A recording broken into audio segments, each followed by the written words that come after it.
In our first plug-in hybrid shootout, we compared the Audi Q5 against the BMW X3. To see who won, check out that episode after this one.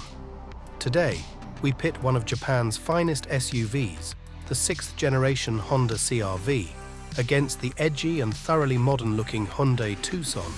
So which is the best family hauler and which offers the best value? To find out, buckle up and let's get started. In Europe, Honda's all-new CR-V is available only as a self-charging hybrid or the plug-in version that we'll be looking at today. With each subsequent generation having grown in length, the new CR-V is over 4.7 meters, with exterior lines that are bold at the front, conventional on its flanks, and Volvo-esque in its tail-light treatment. There's no doubt that while the Tucson is all about pushing the boundaries of exterior and interior design, the CR-V is far more restrained, appealing more to existing Honda owners in North America than to younger buyers in Europe.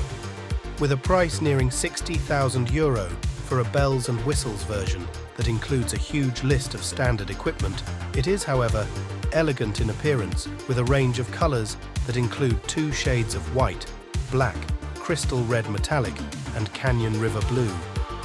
With a 2-litre petrol engine mated to a powerful 184 horsepower electric motor, the CR-V rides as standard on 18-inch alloy wheels. In the cabin, Honda has opted to complement its reliable, glitch-free and fast 9-inch touchscreen with a traditional selection of buttons and switches to handle the CR-V's heating and ventilation system. It's a system we prefer over the Hyundai's capacitive approach and is more adjustable on the move. The Honda's digital driver's display is less impressive than the Tucson's version.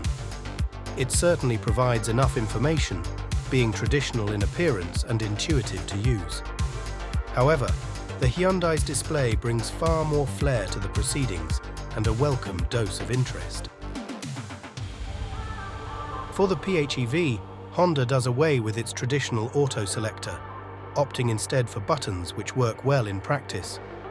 For the driver, the CR-V's lofty view of the road easily wins over the Korean car's cabin, although while interior materials are decent, the Tucson feels more special inside. Interestingly, the CR-V bucks convention with a bigger boot for the plug-in version than the self-charging hybrid, at 617 litres, with an extra 18 litres under the boot floor. It will serve even the most demanding of families.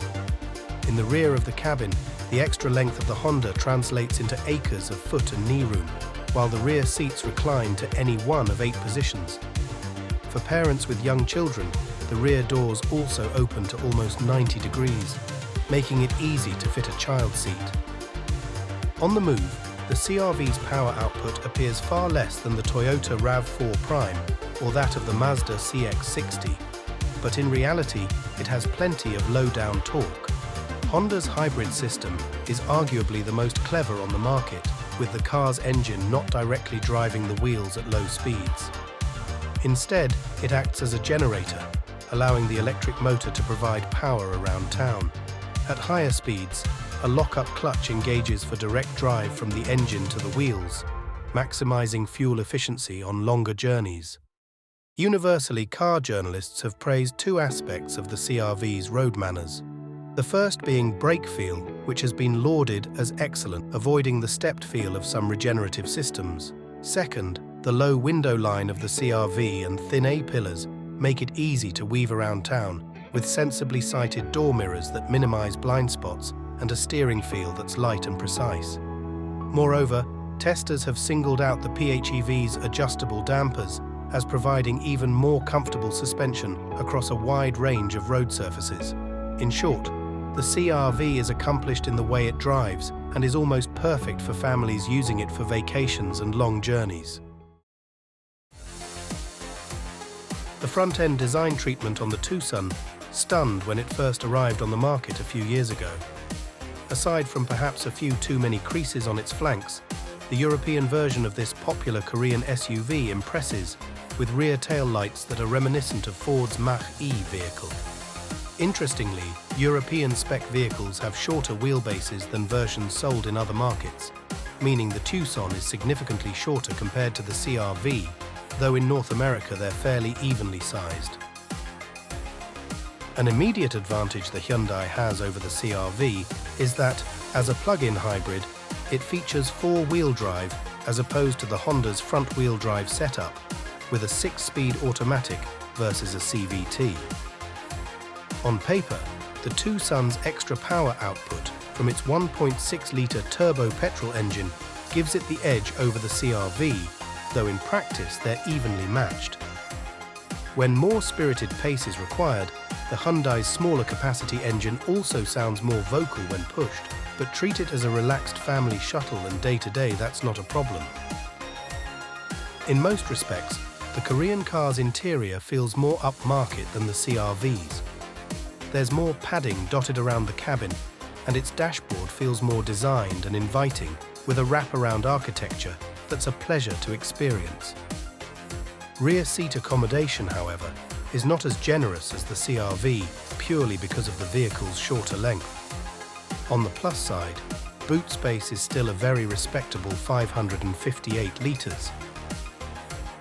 Dash instrumentation is also better designed on the Tucson, although we prefer Honda's infotainment and HVAC system. It may be less flashy, but works flawlessly compared to the Hyundai. On the road, testers agree the Tucson is highly competent, soaks up bumps beautifully, and makes for an excellent family hauler. While there's more body roll in the bends than the CR-V, and with neither vehicle being described as sporty, the CR-V has more steering feel and feels slightly more developed.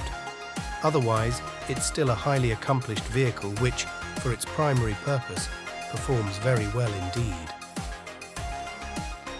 As of February 2024, Euro NCAP results for the 6th generation Honda CR-V have not yet been published, although the company expects to receive a 5-star rating. For the Hyundai, its 2021 score was 5 stars, with strong adult and child occupancy ratings. So, which vehicle wins this episode and goes into our SUV shootout final? On the one hand, for families with outdoor lifestyles who require lots of luggage space, then the Honda wins hands down in terms of rear accommodation and boot space. Its 2-litre engine is also more refined than the Hyundai's, its steering feel better weighted, and there's a tactility to its major controls that the Hyundai doesn't have. In short, it's the better option for drivers who like a traditional style vehicle, but with all the advantages that a plug-in hybrid brings. However, the big issue is its price. We believe the CR-V is at least €5,000 overpriced, even with a standard specification that puts Audi or BMW SUVs to shame. For that reason, the Hyundai is our winner today. It does everything almost as well as the Honda. It feels more special inside and, owing to its superior warranty and lower purchase price, it's more deserving as an affordable family vehicle.